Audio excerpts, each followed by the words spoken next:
I know that the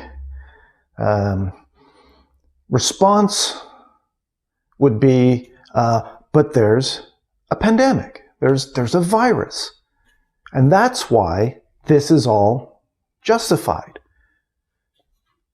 And I think that's kind of bizarre as well, because to me it seems we live in a time in which people kind of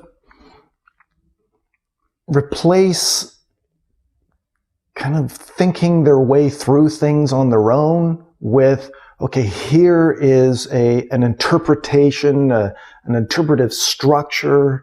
This is this is the way you're supposed to think about this, right? It's sort of created for them by someone else, by government or media or health bureaucracies or the entertainment industry, whoever it is, right? But they're presented with there's an issue, and then they're presented with, this is the interpretation you're supposed to use. And that's what they use. And then for this issue, here's the interpretation for that issue. And for this issue, here's what you're supposed to think about that, and how you're supposed to think about people who don't agree with you about, right? It's all kind of done for them.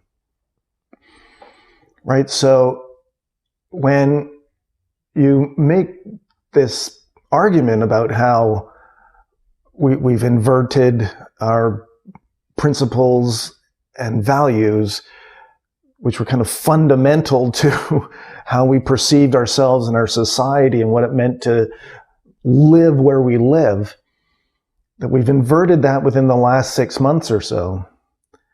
6 months to a year and a half, I guess. That the reflexive prepackaged responses, but there's a virus, but there's a pandemic.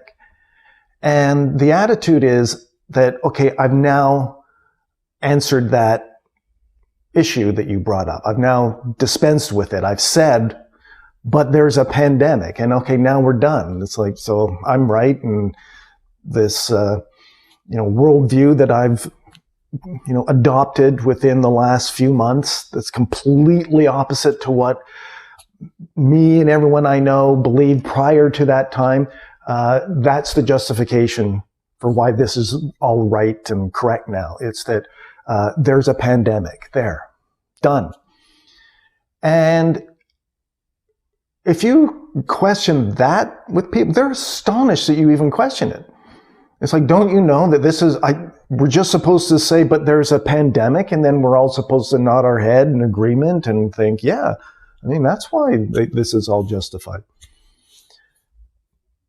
And then if you kind of push them on it, if you were to push them on it and say, but look, I get that there's a pandemic, but you're not connecting why that justifies all of this stuff. You're just like putting that phrase next to, and therefore this is all justified, and acting like it's somehow all, sort of works out in the wash somehow, and we all agree on that or something.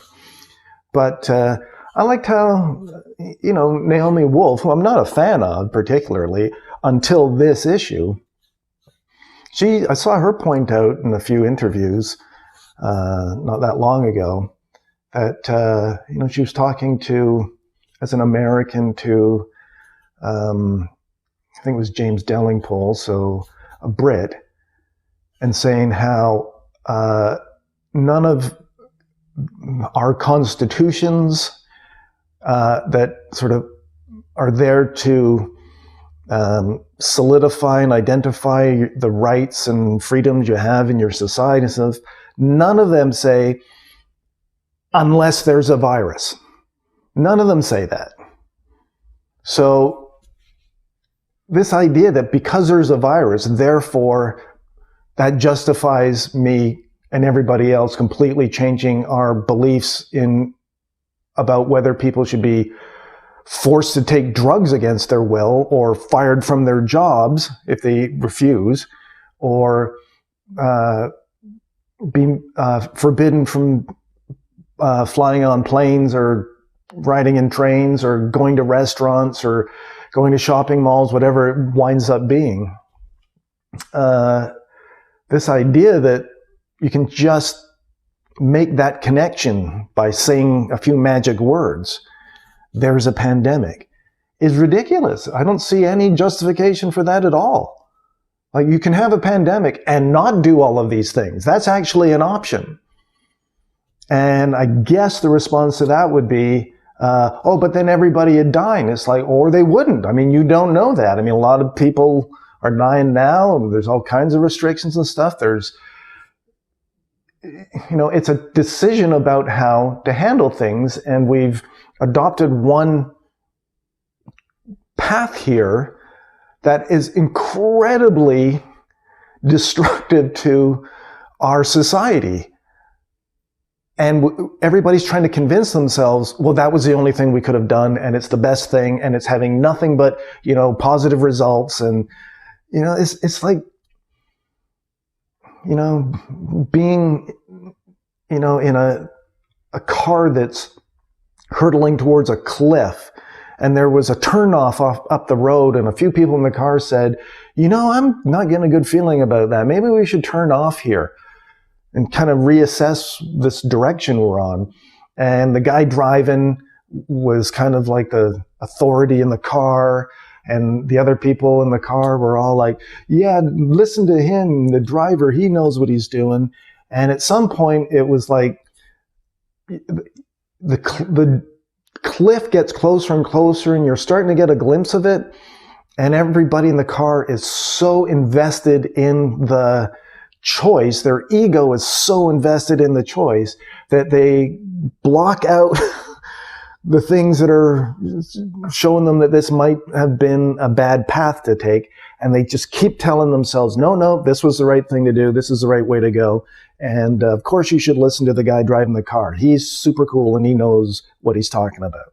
And that guy's going, I don't want to change course now because I'll look like an idiot and I'll be responsible for us now being in the predicament that we're in. So it has this sort of self-perpetuating momentum to it. And for the most part is driven by the egos of people who have invested in this one path to take. And I think ultimately that's kind of the problem with the kind of psychology of our culture at the moment, where people invest in conclusions and in interpretations rather than investing in wanting to know what's true, ultimately what's true, right? Because if your priority is if you adopt a conclusion or a certain interpretation about the world or about something, an event like COVID or whatever, and you sort of invest all of your sense of self and righteousness and morality, and you've been walking around for a year and a half proclaiming that you're better and smarter than people who don't agree with sort of the official view on this, it'd be very hard to pull yourself back from that, I suppose. So people kind of double down no matter what. And that seems to be the situation that we're in, where, and it might account for why there's such maliciousness spewed towards the people who haven't completely altered their worldview in the last 18 months. Because I guess if you have a sense that you're driving towards a certain thing because you don't want to acknowledge any aspect of the truth that conflicts with that thing, it must cause a lot of internal tension. And the people who are reminding you of that, that would be where you would direct your that tension, that built up anger, right? That resentment. Instead of criticizing yourself for having gone along with all of this for so long, and what that means about whether or not you were really the enlightened, morally superior being in the in the dynamic here, you put that anger out as hatred towards the people who are reminding you that, oh, maybe this hasn't been a great process to be engaged in and to be such a supporter of, especially if you've wound up taking pharmaceuticals, products of the pharmaceutical industry, which again, everybody was allowed to hate and distrust forever. It was kind of thought of, there was the oil industry, and then there was the pharmaceutical industry, where, it was just sort of that level of sort of corporate malevolence that was assumed about them. It was normal not to think very highly of pharmaceutical industry, and now you're attacked if you question anything about this multi-billion-dollar industry who is just raking it in because of all of this. And everybody's acting like taking chemicals injected into you from these corporations is somehow proper and moral and a sign of sophistication. It's like, again, if you step out of it, if you step back from it, it looks as crazy as it is. It looks like a society that has been directed into this way of thinking about health comes from taking chemicals injected into you by these big corporations. And again, nobody thought that, or very few people did. It wasn't like an approved official thing to have this perception of taking pharmaceuticals as like the most wonderful thing you could possibly do. I mean, the media are the worst for this stuff. And I saw Jonathan Kay, who he was the editor of the Walrus magazine in Canada, and he's an editor at Quillette, the online magazine. He wrote for the National Post in Canada for a long time. I think he was an editor there as well. And he just tweeted something last night about being at a baseball game, a Blue Jay game in Toronto, and saying 29,000 fully vaxxed people enjoying a baseball game. And then he wrote, more vax equals more fun.